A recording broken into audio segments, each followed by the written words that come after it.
This is early February 2026, and I finally brought myself to do an idea that has been on my mind for, I'm going to say, at least 3 years now. Well, it came upon learning of the what I believe to be the origins, the idea, the original concept of Club 27, where the idea actually came from. And it is from ancient times. Okay, Club 27, very well known so-called conspiracy theory of like several influential artists are just prominent individuals who allegedly died at age 27. And I want to point out why the number 27 is the key number in this entire conspiracy. What it means, or well, I shouldn't say what it means, where the concept of Club 27 and why the Club 27 has a conspiracy behind it that says these deaths were rituals, not actual death, but rituals where the person dies in public. It's a public announcement, public mourning, funeral and all that. And then this person goes on to be another character. The concept of a fake death has its origin from ancient times, and it deals with Sarah, the wife of Abraham. And I'm going to explain what I mean by this concept coming from Sarah and the account of Sarah and how she died. And this detailed account is from the book of Jasher, and it is from chapter 23. Chapter 23, I think, is relevant to number 23, because Satan was definitely the perpetrator of the whole concept of Club 27. The origins from chapter 23 of Jasher 2:3. Obviously, people should know this. 2 divided by 3 is 0.66666. 9 sixes and then a 7. Okay, there's your 6, 7. But it's basically 666 as it is as it relates to the number 23. Okay. Now I'm going to get into the account. I'm not going to read the entire chapter of Jasher 27. It's extremely long. You might want to just Google it and read it for yourself, but I'm going to hit the highlights leading up to what I believe the origin of 27, where it was derived from. Now, before I get to the account of Sarah's involvement, I'm going to just do a real quick review of the challenge that Isaac gave to Ishmael. As you see here, the AI printout. According to the narrative, Ishmael boasted to Isaac that he was circumcised at age 13 and willingly gave his soul to the Lord. Isaac's challenge, Isaac responded, and basically responded by saying this: being circumcised was not sufficient as total sacrifice. He told Ishmael that if the Lord asked Abraham, his father, as you read here, he told Ishmael that if the Lord asked Abraham to offer him, being Isaac, up as a burnt offering, he would willingly comply with joy. Now, this is the account of the details that the King James Version did not include, but here it is in Jasher. And many people do not realize that it was Isaac who came up with the whole idea to be sacrificed. It wasn't some cruel challenge by the Lord God to test Abraham. It was Isaac's idea, and the Lord just called him on it, basically. So, but we all know that they all passed the test. With this, I just wanted to get the whole vibe leading up to Sarah's involvement.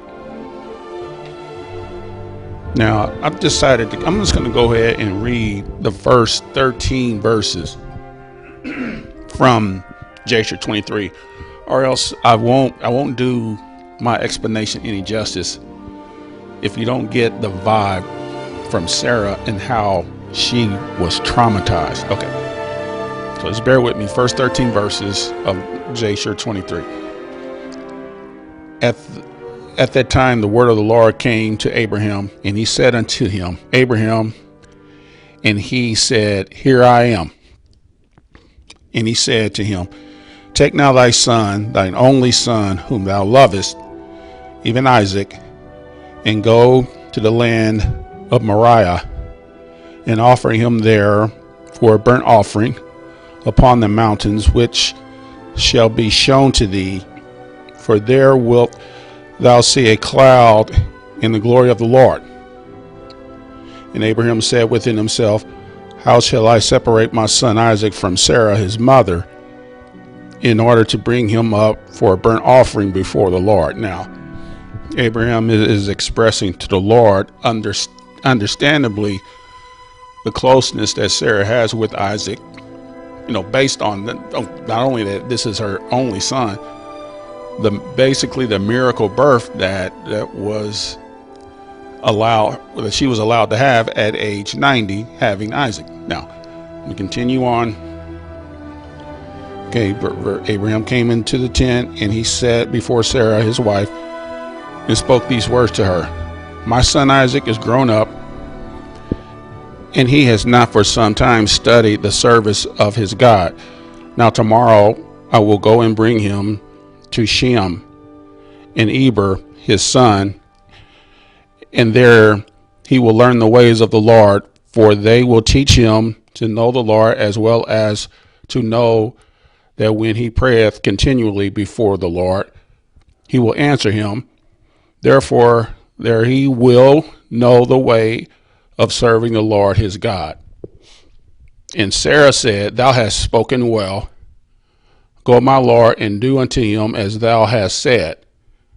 But remove him not a great distance from me, neither let him remain there too long, for my soul is bound within his soul. And Abraham said unto Sarah, My daughter, let us pray to the Lord our God, that he may do good with us. And Sarah took her son Isaac, and he abode all that night with her, and she kissed him and embraced him, and gave him instructions till morning. And she said to him, O my son, how can my soul separate itself from thee? And she still kissed him and embraced him, and she gave Abraham instructions concerning him. And Sarah said to Abraham, O my Lord, I pray thee, take heed of thy son, and place thine eyes over him. For I have no other son, nor daughter, but him. O forsake him not. If he be hungry, give him bread, and if he be thirsty, give him water to drink. Do not let him go on foot, neither let him sit in the sun, neither let him go by himself in the road, neither force him from whatever he may desire, but do unto him as he may say to thee.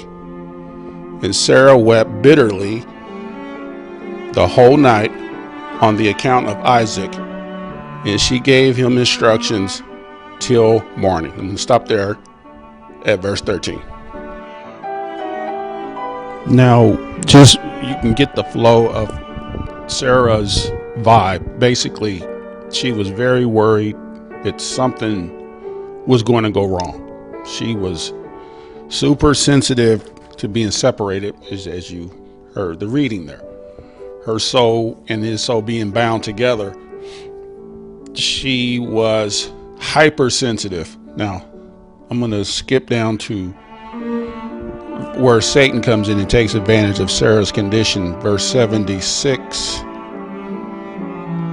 through 78. I'm going to read, come right now. And Satan went to Sarah. Now, this is all after the Lord basically told Abraham, okay, I see that your son Isaac is willing to give his life. He provided the ram for an animal, a blood burnt sacrifice through the ram. Okay. Now Satan is coming to Sarah to manipulate her, knowing Sarah's state of mind. Okay. And Satan went to Sarah, and he appeared to her in the figure of an old man, very humble and meek. And Abraham was yet engaged in the burnt offering before the Lord. Okay. And he said to Sarah, this is Satan, and he said unto Sarah, dost thou not know all the work that Abraham has made with thine only son this day? For he took Isaac and built an altar and killed him. Now, here's where the whole Club 27 thing comes in. All right, Satan is lying. Of course, he's lying to Sarah. He built an altar and killed him and brought him up as a sacrifice upon the altar. And Isaac cried and wept before his father, but he looked not at him, neither did he have compassion over him.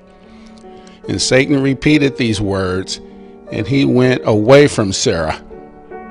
How cruel that is. Okay. Continue on, verse 78.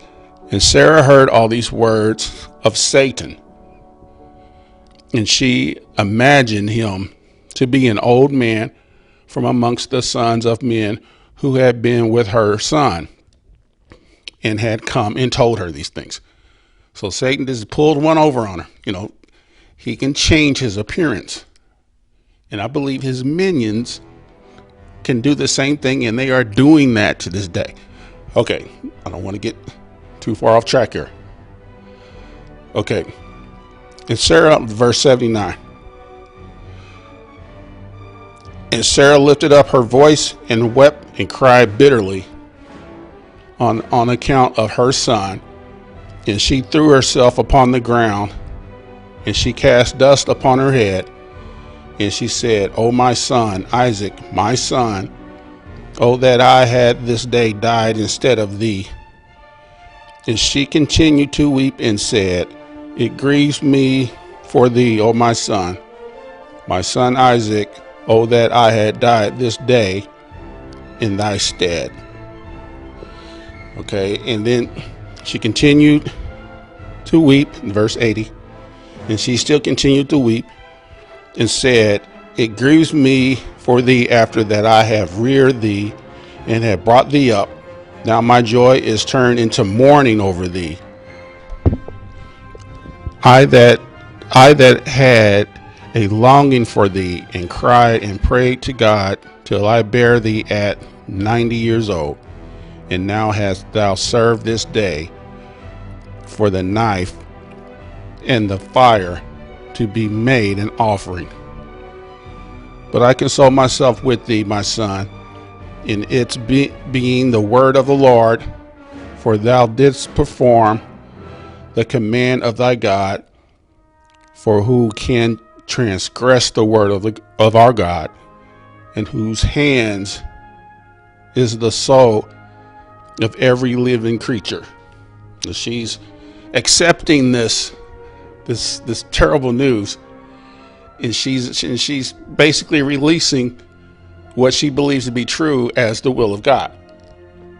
Okay. In verse 82, thou art just, O Lord, O Lord, our God, for all thy works are good and righteous. For I also am rejoiced with thy word which thou didst command, and with my eyes weepeth bitterly, my heart rejoiceth. So Sarah is coming to grips with this false reality, but it's reality in her mind because she believed this liar. Okay, and I'm gonna, Sarah, is make some inquiries through the people who may have been in contact with the group who went with Abraham and Isaac to do the sacrifice, and she's just trying to get confirmation the following verses, verse 83 and 84. Okay, and her maid servants her handmaids are consoling her. Now I'm going to go down to verse 86. Now the number 86, very relevant, and I do not think it's a coincidence that in verse 86 is where Satan does his final treachery. Okay, verse 86. And behold, Satan came to Sarah in the shape of an old man, and he came and stood before her and said unto her, I spoke falsely unto thee, for Abraham did not kill his son, and he is not dead. And when she heard the word, her joy was so exceedingly violent on account of her son, that her soul went out through joy. And this is how Sarah died. Satan basically murdered her. He murdered her through manipulation, through her emotional state, which was, I would say, it was abnormal. Her passion and her clinginess to her son, I would say it was abnormal, but understandable. And Satan took full advantage of her by deceiving her. Now, how does this become Club 27? It's done in a roundabout way, but yet 27 is involved. Sarah was 127. There's your 27. There was an announcement of a fake death that was dealing with a ritual sacrifice. Okay, Sarah was led to believe that her worst nightmare had came true, and then she was allowed to accept it, and then she was told the truth in the most cruel way, and the cognitive dissonance was so severe that she experienced the amount of joy that was not designed for the human soul, for the human body. That's my take on it. And she died, and the Lord just took her away. It sounds like a form of judgment. I don't know. It's not for me to say.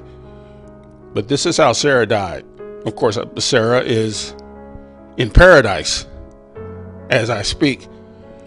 But the way she died was quite dark. Okay, so the 27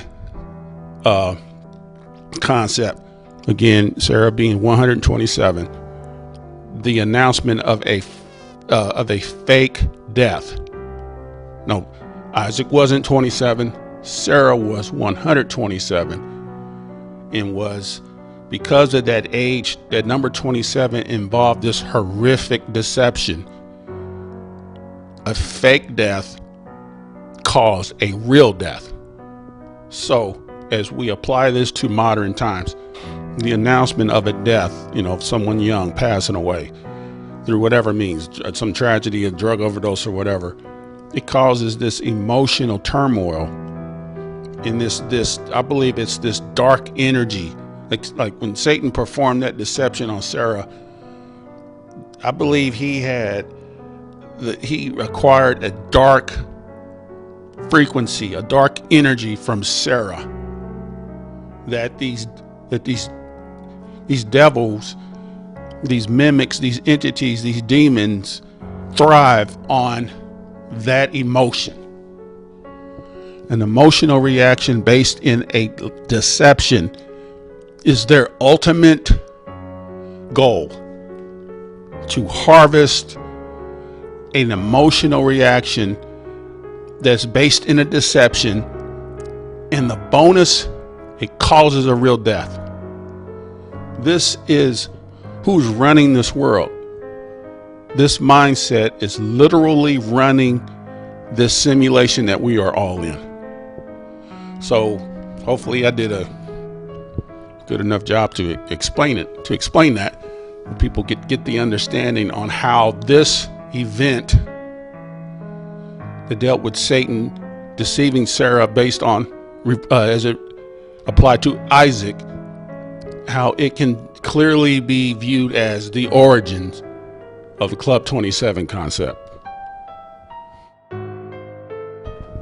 This is definitely a thing that is going on in the real world amongst common folk. I kind of want to have a little fun here with some, I call them honorable mentions on some studies that I've been doing. Now, this portion is strictly for entertainment purposes only, as is a very popular thing to say. For entertainment purposes only, these are possibilities of clear-cut matches of individuals. Now, I've got some of these have already been displayed on my social media page. I do believe this is a match, but for entertainment purposes only. I could be very, this doesn't necessarily have to be, but in my world, as though although I am presenting it as entertainment, this is what they are doing.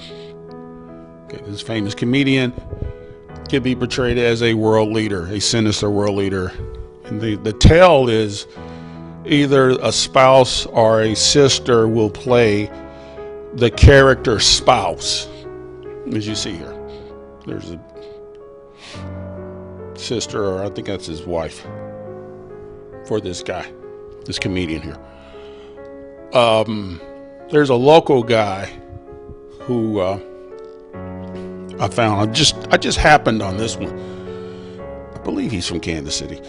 This individual here, I saw his face and I immediately recognized him as a former heavyweight champion from eons ago, from the 1930s. He looks exactly like James Braddock,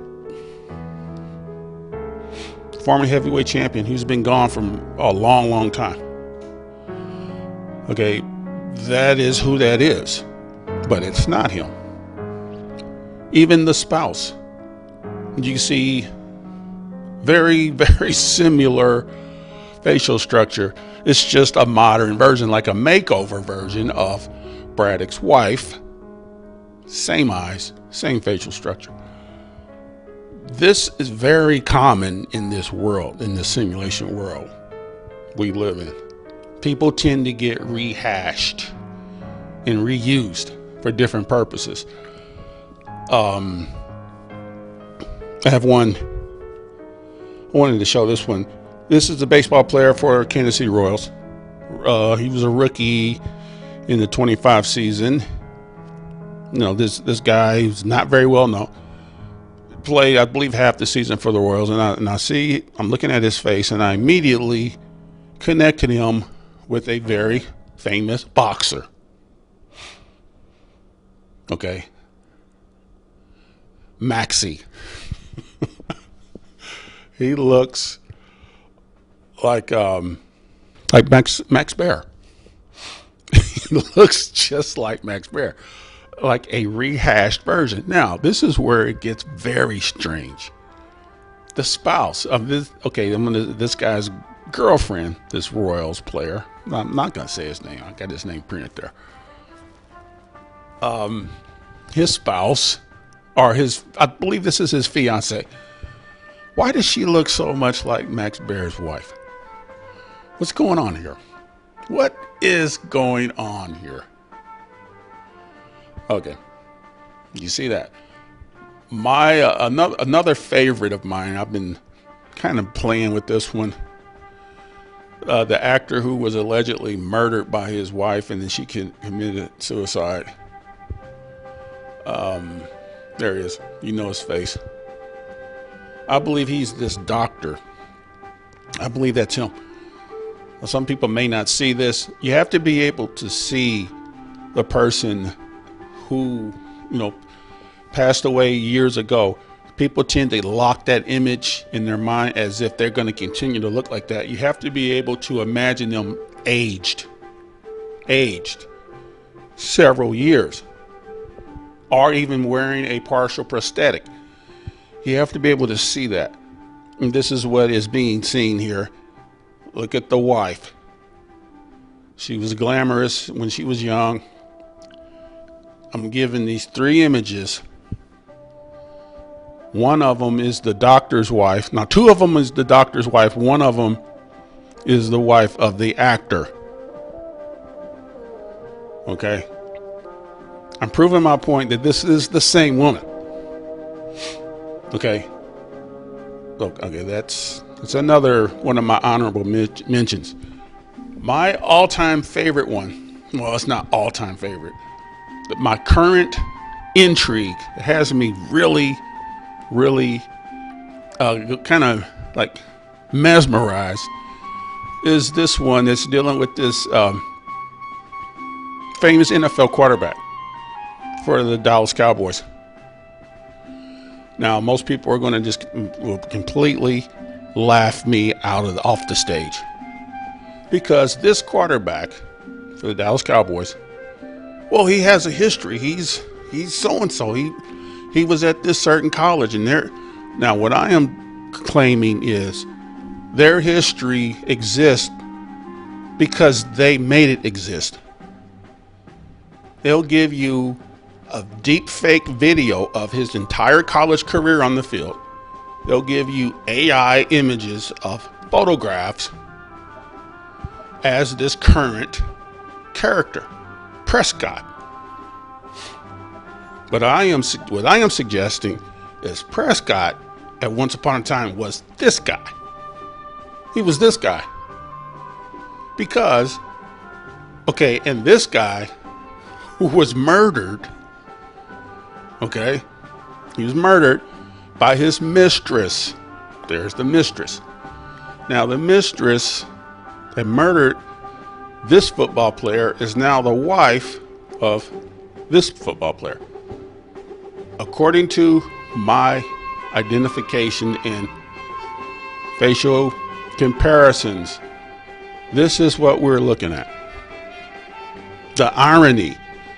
And this is exactly how the system shows, like the ultimate ritual harvesting of energy through deception, is to have the most improbable scenario do a full circle. Meaning, the woman who murders this hero, this athletic hero, comes back as his spouse in another life form. This is the darkness. Even if I'm not right on this, which I believe I am, this concept, this process is repeated over and over. It's repeated amongst common folk. It's not always athletic celebrities or Hollywood celebrities. It's done in the average everyday world. And I believe it's being done because it shows the people who are participating in it, it shows it is bad news. It's bad news. I believe it shows a commitment to a spirit of antichrist, a spirit of anti-truth. Is it a normal thing for normal human beings to raise a family and then decide that, well, we're going to die according to a ritual narrative, and then we're going to become someone else? Is that like a normal thing? People just, like, we're going to plan this ultimate vacation, and we're going to spend this certain amount of money and all the logistics involved with that. No, they also plan to leave their current status through a fake death and then come back as someone else. This appears to be a normal thing.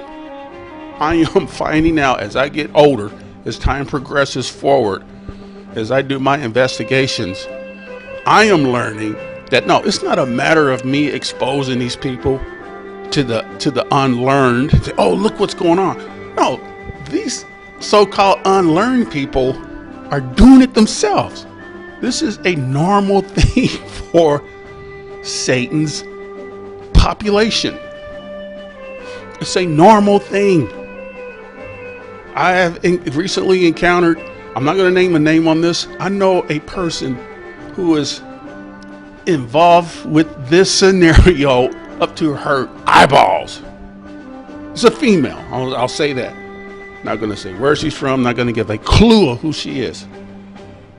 Her family, in her ritual death, she lost 2 family members in a head-on collision accident on a two-lane highway in a certain state. I made direct communication with this person, got the details. Immediately, I identified this as a hoax. Without getting too far into the details, it was her personal testimony to me versus the Highway Patrol's accident report, which is public. It's a public record. None of it matches. The most telling detail is one of the occupants who was not wearing a seatbelt gets ejected from a van, gets ejected due to a head-on collision. The accident report does not mention how the individual is ejected from the car. There's only one way to be ejected from this type of vehicle in a head-on collision. If you're not wearing a seatbelt, that's the only way you're going to be ejected if you're not strapped in. These vehicles' doors do not pop open upon head-on collision. I've watched several minutes of crash tests on this vehicle. The doors don't pop open. If anything, the doors jam. The doors jam. Doors don't open. The only way the individual sitting in the front seat not wearing a seatbelt would have been through the windshield. That very important detail was not mentioned in the accident report. An official document does not state how a person is ejected. It does not mention the deployment of airbags. It's just a very vague, vanilla report. There was a collision, 2 people died, they were ejected from the vehicle. No details on how. And to add more obvious flaws to an already terribly written script, the person who was responsible for the fatality clearly crossed the center line and caused the accident, but was not even charged a ticket.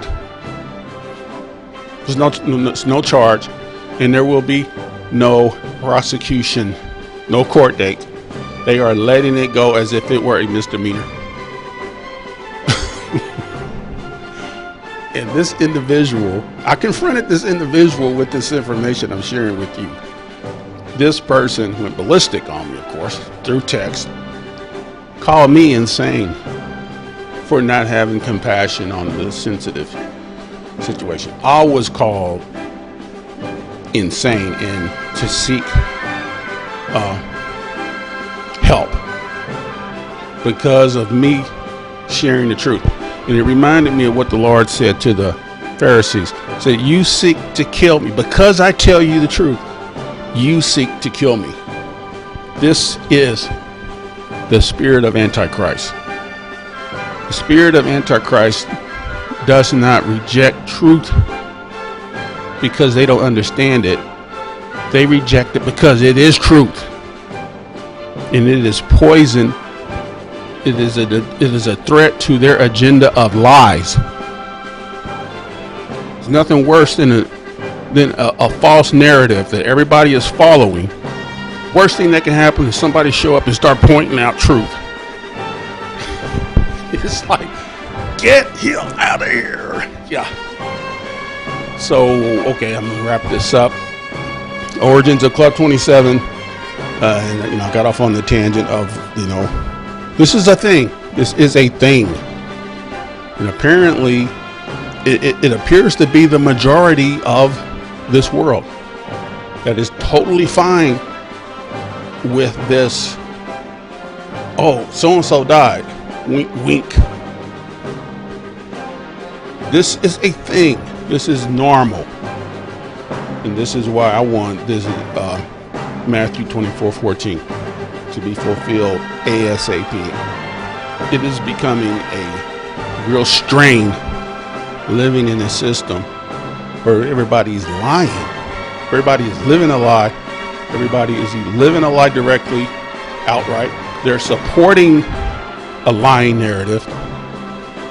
They're giving it credibility by dissecting it and trying to rationalize it and try to come up with a solution for something that doesn't even exist in the first place. I am weary of it, being around it, witnessing it at every turn. Anyway, with all that being said, I hope this video was of some help to someone. The few of us who remain, who are his elect, who have been awakened from this nightmare of deception. Okay, with all that being said, may the grace of our Lord Jesus Christ be with us all.